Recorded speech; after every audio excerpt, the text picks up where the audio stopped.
Hey, I'm Nick Bennett. I live in Baton Rouge currently, but I'm originally from Dallas, Texas, and I graduated from LSU in December. A little bit about me: I like cooking, baking, gardening, rock climbing, yoga, eating some good food, and just generally relaxing. Uh, as far as what sets me apart, I think my personality is probably what sets me apart the most. I'm pretty laid back, I get along well with pretty much everybody. I'm flexible, calm under pressure, and I really enjoy solving problems. So, why do I want to be a Tulane Dietetic intern? Tulane's a prestigious school, and I really like the number and diversity of rotation sites that the Tulane internship offers. And the interns I got a chance to talk to at the open house all had really good things to say about it. And the fact that a number of them were able to work during the program was definitely a plus, as I'll have to hold down a job during whatever internship I'm a part of. So, my expectations from the Tulane internship are that it'll give me an opportunity to talk with current professionals and work with them and get a better insight into what area of dietetics I want to focus on and practice. And I also expect that I'll get a chance to learn how to apply a lot of the knowledge and the skill set that I've been accumulating through my academic career. And what I hope to obtain from the experience is some knowledge, some personal growth, some new connections and friends, and hopefully it'll be a good time. So, why do I want to be a dietitian? I want to take the opportunity to turn a passion for studying and applying nutrition into a profession. And making money doing something that I enjoy is definitely the way that I would like to spend my professional life. So, where I expect to find myself after the internship and in 5 years. I'd like to use the experiences I have at the rotation sites during the internship to figure out more specifically what area of dietetics I'd like to practice in, and ideally work in that area for a year or two before applying to a master's program. So, in 5 years, I would like to be completing or completed a master's program and increasing my earning potential and working as an RD and setting myself up to be self-employed. Ideally, in the long run, I'd like to work doing one-on-one consulting with athletes and then also doing community nutrition and outreach, using the income from working with athletes to subsidize community nutrition services and consultations at free or reduced prices. Have I ever felt uncomfortable in a work situation, and what would I do if I felt uncomfortable during an internship rotation? Honestly, I've never really been in a situation at work where I felt uncomfortable.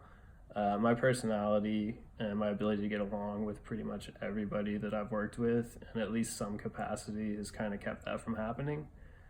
If I felt uncomfortable during a rotation, I would just embrace the experience as it's unless it was something that was ethically or morally wrong or compromising, in which case I would object and do my best to remove myself from the situation before getting in touch with the director of the program and any other relevant individuals or authorities that I felt I needed to discuss the matter with. So, how I prepare for a major exam. I like to take stock of how well I know the material being tested over, what grade I want, what grade I need, and the consequences of not hitting that mark.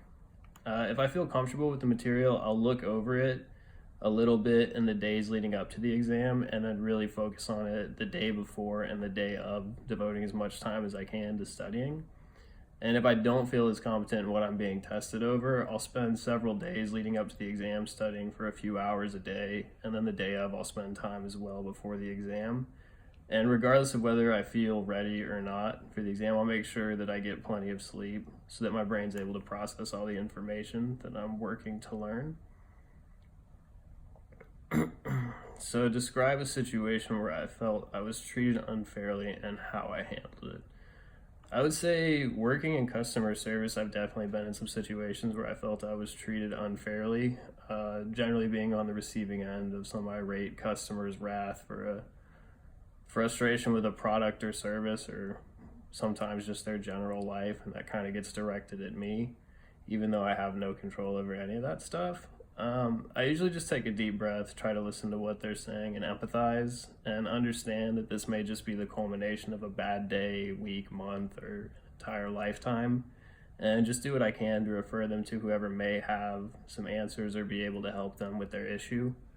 And if nothing else, I try to remember what it feels like to be on the receiving end of that kind of behavior so that I never treat somebody else the same way. Am I better at working on many things at a time, or better at working on and getting results on a few specific things? I usually prefer to have multiple things going on, as the busier I am, I feel generally the more productive I am and the better I seem to function. The best example that comes to mind is, I think, my sophomore and junior semester. I was taking 19 hours of classes. I was working about 30 hours a week, and I was also volunteering with LSU Sports Nutrition for 7 or 8 hours a week, as well as having to maintain a balance and find some time for myself and my partner as well. And I was able to get all A's and B's that semester, as well as make all of my shifts for sports nutrition and work. And I was even able to find some time to spend a couple weekends in New Orleans with my partner and continue to grow in that relationship. So describe a challenge I faced in trying to work cooperatively with someone who did not share the same ideas, and what was the result? Group projects in college definitely come to mind.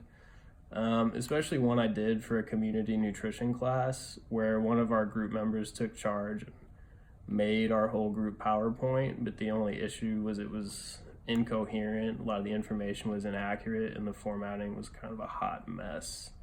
So to deal with that, I let her take up the space she felt she needed in group meetings, and when she left shortly after we all got together, the rest of the group and I worked together to make sure our sections were what they needed to be and contain the information that was necessary to properly complete the project. And by focusing on the work that needed to be done and the deadline as a group, and not worrying about preserving egos or our individual pride, the rest of the group and I were able to deliver a solid presentation with quality content. We all ended up making a pretty good grade on it.